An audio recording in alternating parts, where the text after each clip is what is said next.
শাহজাদপুরের confidence centre building 2 লিফটের 11তে আমার office. সেখান থেকে আমি বিকাল 5টার দিকে আমার ব্যবসায়িক প্রায় 19 লক্ষ টাকা নিয়ে বিল্ডিং এর নিচে নামি। প্যাকেট করা ছিল টাকাগুলো, 1000 টাকার বান্ডিল। আমার বাসা বসুন্ধরায়।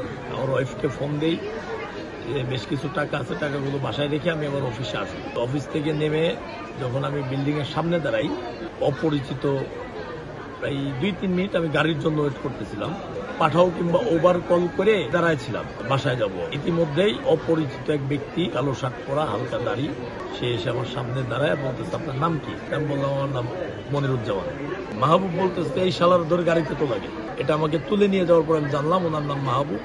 তখন আমি পিছন থেকে আমাকে 5-7 জন এসে ঘিরে ফেললাম। সব ইয়াং ছেলে পেলে, সবার বয়স 22 থেকে 26 এর মাঝামাঝি, 26-28। এক পর্যায়ে আমি অনেক ধস্তাধস্তি, প্রথম চোটে এসে আমার কাছ থেকে টাকার ব্যাগটা নিয়ে নিল। নেওয়ার পরে আমি এক পর্যায়ে দৌড় মেরে এই আমার কনফিডেন্স সেন্টারে বিল্ডিং এর ভিতরে যখন ঢুকতে যাই, তখন ওখানে ফেলে আমাকে উত্তম মাধ্যম মার, যেটার আপনার সিসিটিভি ভিডিও ফুটেজ, এটা গণমাধ্যম কর্মী এবং আপনার গুলশান থানায়, এসব গুলশান থানা প্রশাসন গিয়ে আমি অপহরণের পরে বিল্ডিং কর্তৃপক্ষের কাছ থেকে সিসিটিভি ফুটেজের ভিডিওটাও দিছে। এক পর্যায়ে এটা সিএনজিতে তুলে নিয়ে যায়। নিয়ে যাওয়ার পরে আমাকে প্রচুর মারধর, লোহার হাতুড়ি, 2.5 ইঞ্চি মোটা, যে আপনার ওই যে সবুজ প্লাস্টিকের পাইপ আছে, চেকে সই করানো, সেই চেক করে আপনার এখন আসামিদের কাছে থেকে পুলিশ উদ্ধার করছে কিনা তাও জানি না। আপনার এই আপনার চেকটা আমি এক পর্যায়ে সিনাই নিয়ে নিয়েছিলাম আমাকে উদ্ধার করার সময়। তো আপনার স্ট্যাম্পে সই করাতে চাইছিল, স্ট্যাম্প পুলিশ উদ্ধার করছে। আমার 2টা মোবাইল উদ্ধার করছে। আমার ইনস্ট্যান্ট আমার অ্যাকাউন্ট থেকে যাদের অ্যাকাউন্টে টাকা ট্রান্সফার করে নিয়েছে 3 লক্ষ, সেই অ্যাকাউন্ট নাম্বারগুলো দিলাম, সেটাও জাস্টিফাই পুলিশ করছে কিনা জানি না। ব্যাংক স্টেটমেন্টের আর কি আমার ওই মোবাইল অ্যাপসে দিয়ে দিছি, আমি স্ক্রিনশট দিছি তাদেরকে কোন কোন অ্যাকাউন্টে কত লাখ টাকা নিয়েছে। আজকে আমার সাথে এরকম ঘটনা ঘটতেছে, কালকে অন্য আরেকজনের সাথে ঘটবে।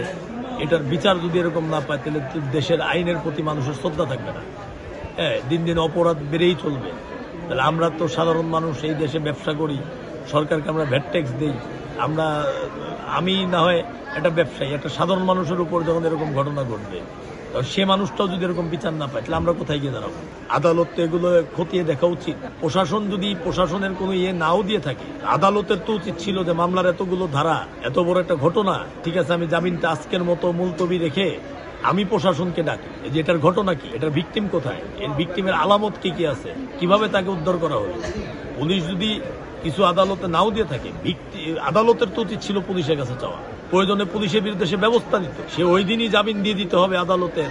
তাহলে এইখানে আমরা কি ভেবে দিব? তাহলে আদালতও কি, বিচারও কি এখন আর কি টাকার বিনিময়ে বিকৃতি হচ্ছে কিনা, এটা তো আসলে আমাদের ভাবার বিষয়। এখন আমার জীবনের নিরাপত্তা দিবে কে? মামলার বাদী আমার ওয়াইফের জীবনের নিরাপত্তা দিবে কে? আমার কিছু একটা হয়ে গেলে আমার সন্তানরা কোথায় গিয়ে দাঁড়াবে?